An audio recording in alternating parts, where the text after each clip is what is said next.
Hi friends, welcome to my channel. ఈరోజు మీ అందరికీ పుదీనా రైస్ ఎలా ప్రిపేర్ చేసుకోవాలో చూపిస్తాను. వీడియోని ఎక్కడా స్కిప్ చేయకుండా చివరి వరకు చూడండి.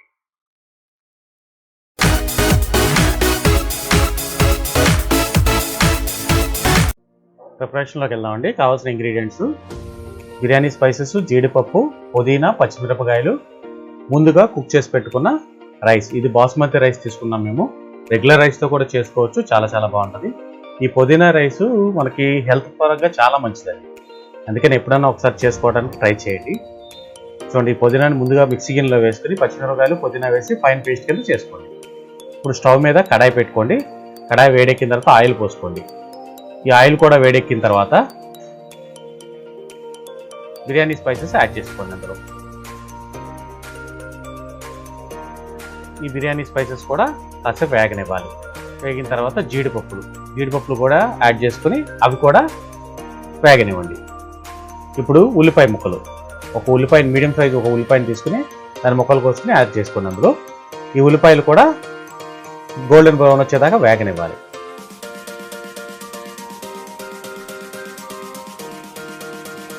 ఈ ఉల్లిపాయలు వేగిపోయిన తర్వాత అల్లం వెల్లుల్లి పేస్ట్ యాడ్ చేసుకోండి. ఈ అల్లం వెల్లుల్లి పేస్ట్ కూడా పచ్చివాసన పోయేదాకా వేగనివ్వాలి. ఇప్పుడు కొద్దిగా పసుపు యాడ్ చేసుకోండి. రుచికి సరిపడినంత ఉప్పు యాడ్ చేసుకోండి. వేసుకున్న తర్వాత దీన్ని ఈ మిశ్రమాన్ని ఒకసారి కలుపుకోండి. ఇప్పుడు మనం పుదీనా పేస్ట్ ప్రిపేర్ చేసుకున్నాం కదా, పచ్చిమిరపకాయలు, పుదీనా వేసి ఈ పేస్ట్ని ఇందులో యాడ్ చేసుకోండి. ఈ పుదీనా పేస్ట్ కూడా పచ్చివాసన పోయేదాకా ఉడకనివ్వాలన్నమాట. ఈ పుదీనా వల్ల చాలా హెల్త్ బెనిఫిట్స్ ఉన్నాయండి. ఇది రెగ్యులర్గా తినడం వల్ల మనకి జీర్ణ వ్యవస్థ మెరుగుపడుతుంది, అలాగే బ్యాడ్ కొలెస్ట్రాల్ కూడా పోతుంది అన్నమాట. ఇప్పుడు ఇందులో కొద్దిగా గరం మసాలా యాడ్ చేసుకోండి, కొద్దిగా ధనియాల పొడి వేసుకుని ఒకసారి ఈ మిశ్రమాన్ని బాగా కలుపుకోండి. ఇది కూడా మనకి ఒక 20 సెకండ్లు ఉడకనివ్వండి. ఆయిల్ చూసారా పైకి తేలిందంటే ఈ మిశ్రమం బాగా కుక్ అయిపోయింది అనమాట. ఇప్పుడు ఇందులో మనం ముందుగా ప్రిపేర్ చేసుకున్నాం కదా బాస్మతి రైస్ని, ఈ రైస్ని యాడ్ చేసుకోండి.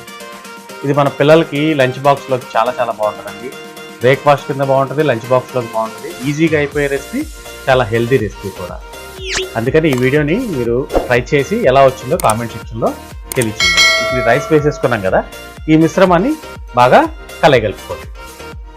ఈ పుదీనా పేస్ట్ అంతా ఆ రైస్కి బాగా పట్టేటట్టు కలుపుకోండి. చూసారా, అంతే రెడీ అయిపోయింది పుదీనా రైస్. ఇది రెగ్యులర్గా తీసుకోవడం వల్ల మనకు చాలా మంచిదండి.